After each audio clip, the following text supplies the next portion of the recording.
A very good morning, everyone. How are you all?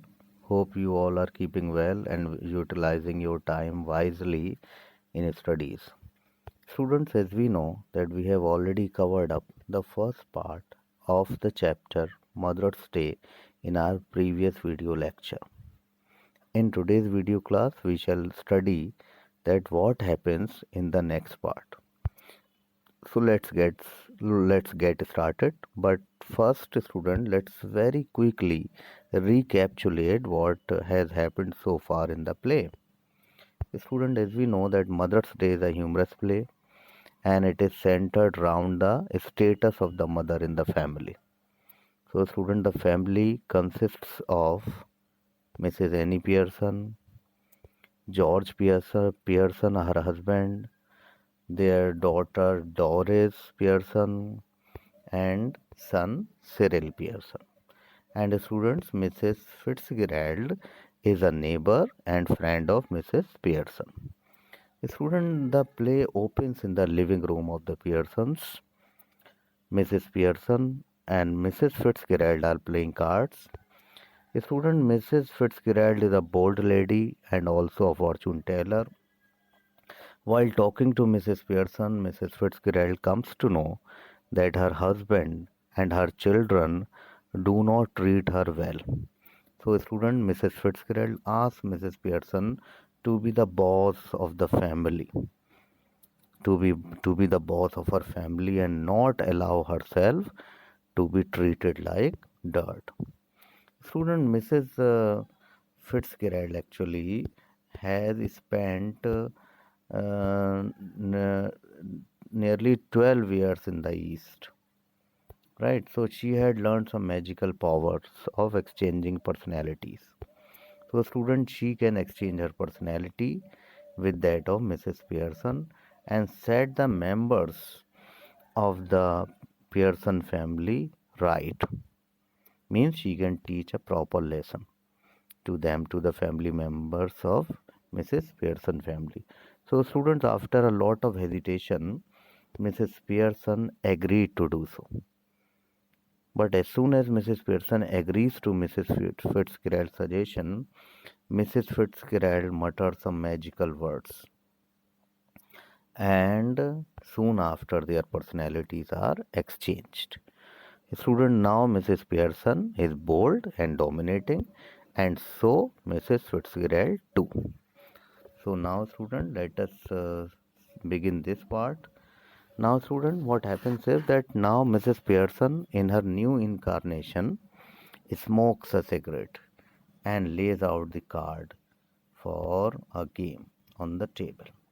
So now Doris is a pretty girl of nearly in her 20s, students, and now but she is a spoiled child.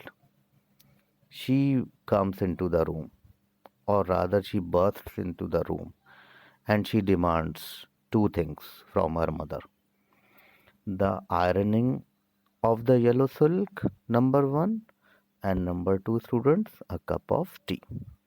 And student, she is seeing taken aback to see her mother smoking. So she is further shocked to know that there is no tea ready. Means tea is not ready. She has not prepared, she has not made tea. Who?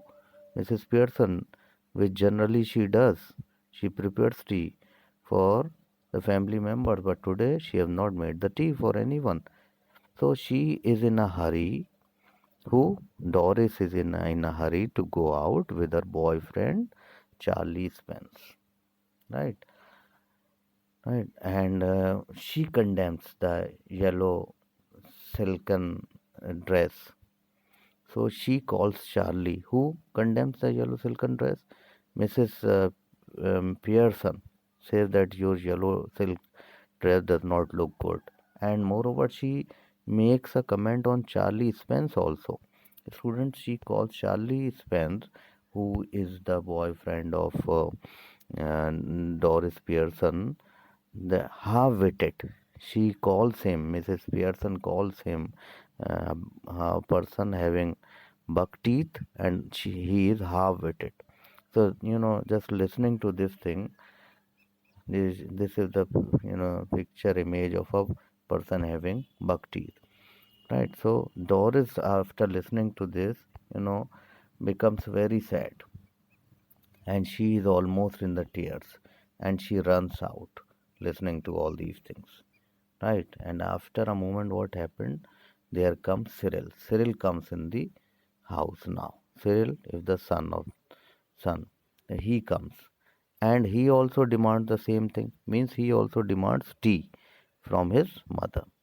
And students, he is annoyed. He is angry to hear that a no from her mother. Means no means that she said that I have not made the tea. So he got annoyed. Okay, Mama, what is this? Right, we are so tired. I'm so exhausted after working the whole day, and you have not made even tea.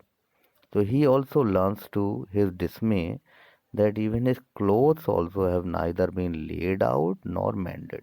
Because in the morning, what happens is Cyril said to her mother, "Ma'am, my mother, my those clothes are to be mended." Right, so she have not mended those clothes also. He wonders if she is unwell, well or unwell.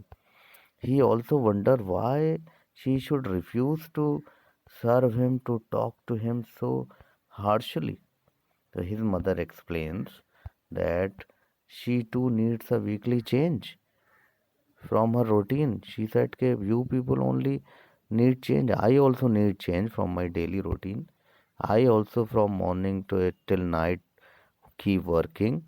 You people get holidays, you people get weekends, but my job is without any holiday, without any rest.